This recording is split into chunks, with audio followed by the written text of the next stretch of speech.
Om Sri Sai Ram. Upanishad Vahini Chapter 2. Isavasya Upanishad. The spread of the Vedic wisdom.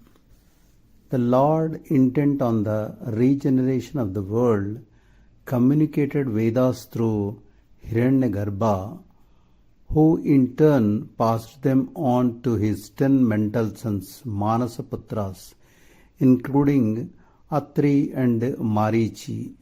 From them, the Vedas spread among humanity, handed down from one generation to another. As time passed and ages accumulated and continents moved, some Vedas got lost and were neglected as too difficult for comprehension, and only 4 have survived into modern times. These 4 were taught in the Dwapara era Yuga to his disciples by Vedavyasa, the greatest of the exponents of the Vedas. When Vyasa was thus expounding the Vedas, engaged in spreading the sacred scripture, one disciple of his, Yajnavalkya by name, incurred his wrath. As punishment, Yajnavalkya had to regurgitate the Yajurveda, which he had already learned, into the custody of his guru, leave the place and take refuge in the divine sun, Surya Deva, the treasure house of the Vedas. Just then, the sages who revere the Vedas flew into the place in the shape of partridges, Tirtiri, and ate up the regurgitated Yajurveda. That particular section of the Veda is called Taitreya. Meanwhile, the sun was pleased with the devotion and steadfastness of the unfortunate Yajnavalkya. He assumed the form of a horse, Vaji, and blessed the sage with renewed knowledge of the Yajurveda. The version thus taught by the horse came to be called Vajrasanya. The Yajurveda, as promoted by Veda Vyasa, is called Krishna Yajurveda. That handed down by Yajnavalkya, Shukla Yajurveda. Krishna means black, Shukla white. The first few sections, the Karma Kandas of these Vedas, are mantras connected with ritual actions, and the last few sections, Jnana Kandas, deal with spiritual wisdom. Renunciation is the pathway to liberation. The Isavasya Upanishad is concerned with the sections on spiritual wisdom, Jnana Kanda. Since the opening mantra of this Upanishad starts with the word Isavasya, pervaded by the Supreme, the Upanishad is called by that name. All things of this world, the transitory, the evanescent, are enveloped by the Lord, who is the true reality of each. Therefore, they have to be used with reverent renunciation and without covetousness or greed, for they belong to the Lord and not to any one person. This verse says that the universe is the immanence of the Lord, His form, His body. It is wrong to take the universe and its Lord as different. It is a delusion, just a product of your own imagination. Just as your image under the water is not different from you, the universe, which is His image produced on your ignorance, is the same as He. As long as one has this delusion, one cannot visualize the reality immanent within. In fact, one will slide into wrong thoughts, words, and deeds. A piece of sandalwood produces a bad smell when kept in water, but when taken out and rubbed into paste, the former perfume will return. When the authority of the Vedas and scriptures is respected And when discrimination is sharpened on the practice of dharmic action, the evil smell of wrong and wickedness will vanish, and the pure innate perfume of the Atma will emerge.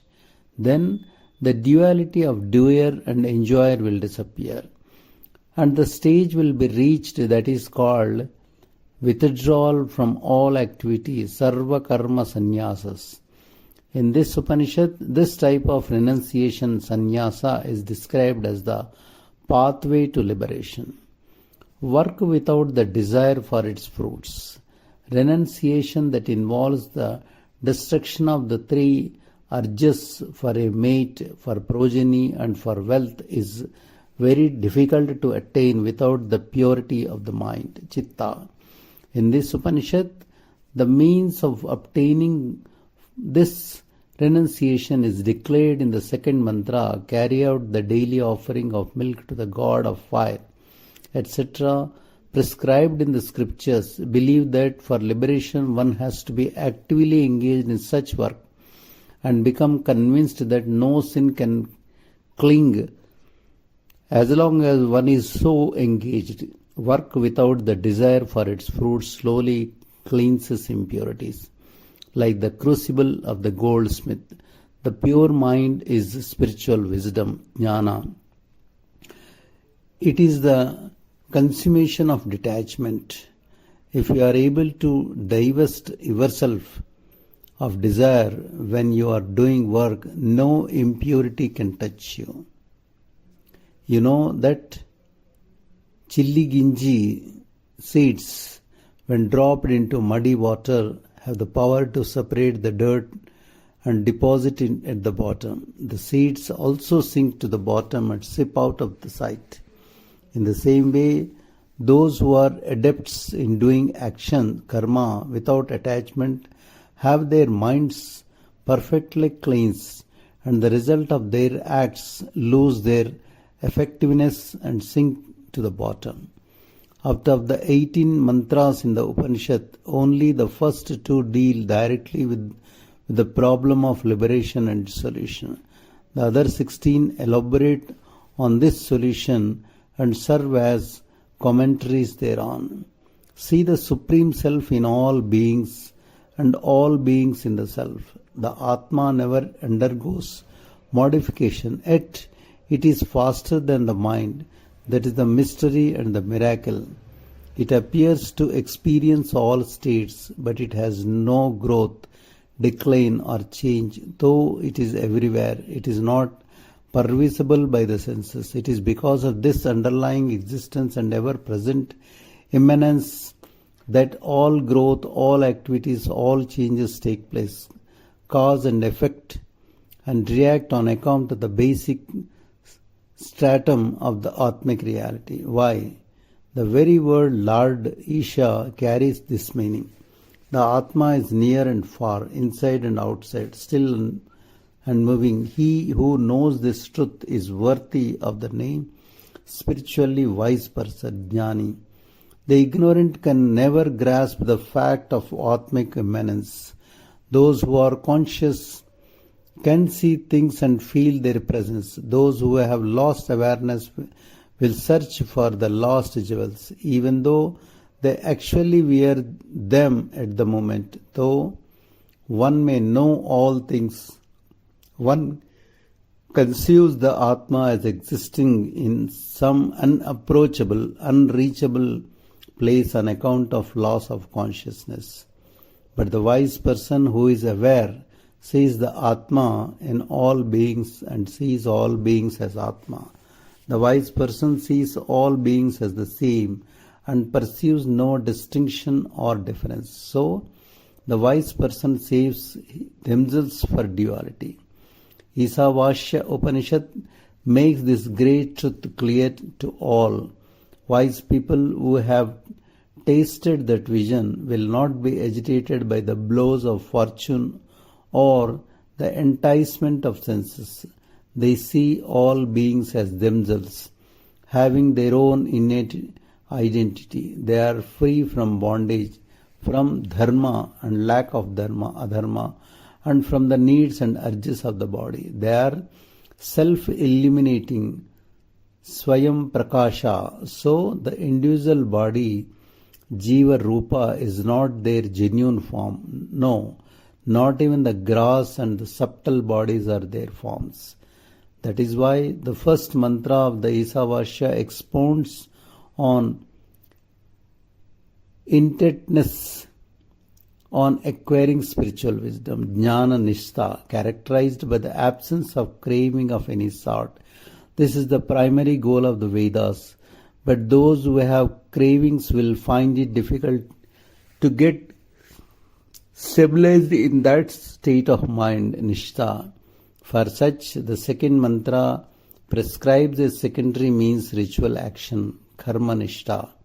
The rest of the mantras elaborate and support these two states based on spiritual wisdom and action. Ritual action as desire and delusion as the cardinal urges. Intentness on the cultivation of spiritual wisdom as discrimination, vairagya, the conviction that the world is not Atma, that is to say, not truth, so it is profitless to have any dealings with it. Such an attitude of discrimination is the gateway to acquiring spiritual wisdom. From the third to the eighth mantra, the real nature of the Atma is depicted through the condemnation of ignorance, avidya, which prevents understanding Atma. Renunciation leads to self-realization. Thus the Ishavasya teaches the lesson of renunciation through the first mantra and the lesson of liberating activity through action, divide of attachment and anger, raga and videsha in the second mantra. In the fourth and fifth mantras, it speaks of the Atmic principle, Atma Tattva, and later of the fruits of the knowledge of that Atmic principle. In the ninth mantra, the path of progressive elaboration, Karma Mukti, is laid down. This path is useful for those who are too weak to follow the path of total renunciation but who are adepts in acts that are conducive to moral development and inner purification. This path coordinates all action on the principle of contemplative worship. Those who are engaged in acts that are contrary to spiritual knowledge, vidya, are full of ignorance. It says, those who confine themselves to the study and practice of divine forms are even worse, for their desire is for powers and skills. Knowledge leads to the world of the gods, Deva Loka, while actions leads to the world of the fathers, Pitru Loka. It is said, so the spiritual wisdom, jnana, that results in self-realization, Atma Sakshatkara, is something quite distinct from these. No attempt to coordinate the two can succeed. To escape the cycle of birth, death, contemplate on divinity. Of course, one should not engage in anything opposed to the scriptures and in the ultimate analysis. All actions are classed as ignorance, avidya. At best, action karma can help only to cleanse the mind, and contemplative worship can help only to achieve single-mindedness. Worship has to rise to the level of contemplation of the cosmic divinity, the Hiranyagarbha. It has to ripen and develop into liberation which, while alive, Jivan Mukti before end of this life. Knowledge of gods, Devata Jnana, and spiritual actions have to be complementary and coordinated. Then one can escape the round of birth and death and become divine. Jai Sai Ram.